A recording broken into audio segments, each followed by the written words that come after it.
मिरज तालुक्यातील आरग ग्रामपंचायतीच्या विद्यमान सरपंच सुरेखा संदीप नाईक यांच्यावर 14 सदस्यांनी अविश्वासाचा ठराव दाखल केला होता।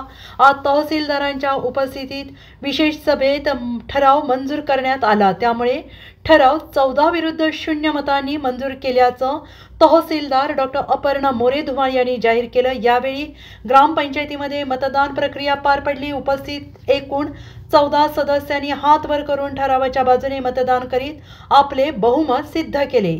या विशेष सभेस SR पाटील गटाच्या सरपंचांसह 2 सदस्यांची गैरहजेरी होती।